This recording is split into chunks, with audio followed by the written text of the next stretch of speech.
Aloha and good evening. Tonight, I want to talk to you about discussion two, the overspent American and why we want what we don't need. So the question is, why do we want what we don't need? Let me start off by saying that I think I'm in the age where I can safely say that I have learned to absorb and consume what life has thrown at me so far. Growing up dirt poor, I have learned to appreciate the things that were provided to me in order to survive, and thankful for the things that were labeled as a want versus as a need. I think many Americans, especially at a young age, somewhat feel a sense of entitlement depending their socioeconomic status. We want the next biggest, newest thing in the market, not considering that what we have now is just fine. We feel that we will always have to upgrade our lifestyle due to its environment, and we work ourselves in the process to debt to try to pay everything off. Well, at least where I speak for the middle and working class.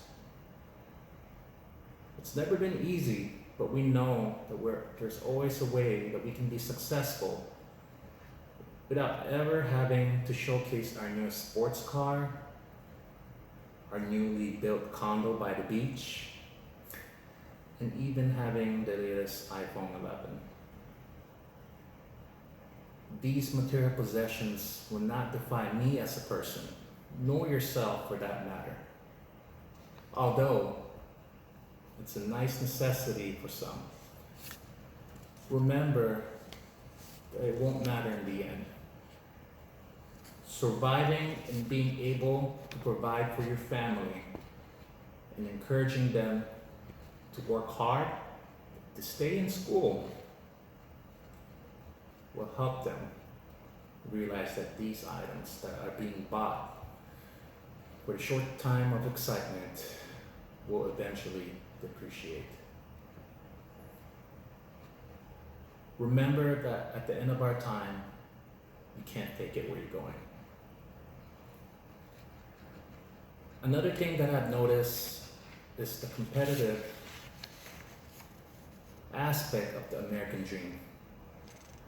Yes, it has been more upscale in some way, and for some reason, we have to be in competition with others to impress and feel good about ourselves. That couldn't be the case here. We should be able to process everything with our God-given abilities and skills in order to survive and be successful. We tend to emulate a certain lifestyle or popular figure based on what we see on the media. Wake up, guys. These are not real. They're either borrowed or, rented. So get with the program. A good example of this is music videos portraying how rich they are by throwing their money at the camera or showing off their expensive cars, living in their big houses, and possibly a lifestyle that they're currently living at the moment. Obviously, an average viewer would want that. I mean, who wouldn't want to be flown in a private jet while drinking champagne 50,000 feet in the air? We like to compare ourselves to them because it somehow makes us feel good when we can achieve all of it or even a portion of it. And of course, if you know someone who has the next, newest, biggest thing, you would want to top it or try to compete with it. Perhaps ego plays a part in it. Or maybe we just simply want what we can't have.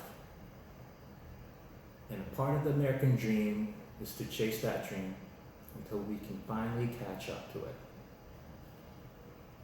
And when we do, something is lined up that catches our interest even more. I believe that our actions would be different if we were still in a recession. The economic downturn provided a huge financial hit to most businesses and families since 2008.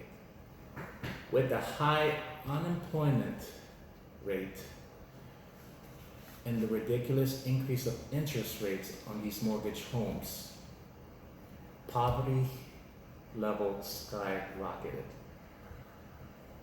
And although everything became expensive, economic recovery is still possible and must be accomplished. It's easier to fall in debt and hard to keep up with a certain lifestyle. So my advice for the world, especially the younger viewers, is to invest in yourself and, believe it or not, work hard. We don't always have to keep up with the appearance that we long for and hope for, and just because American culture popularized it doesn't mean that you can't have or just simply live well below your means. Save your money and still live comfortably. Understand your goals and what it takes to achieve them without ever sacrificing yourself, your health, and your family in the process of it. So remember, stay humble. I hope this brings you some insight in some way, shape, or form, or even manner. This is Jared signing off. Have a good night.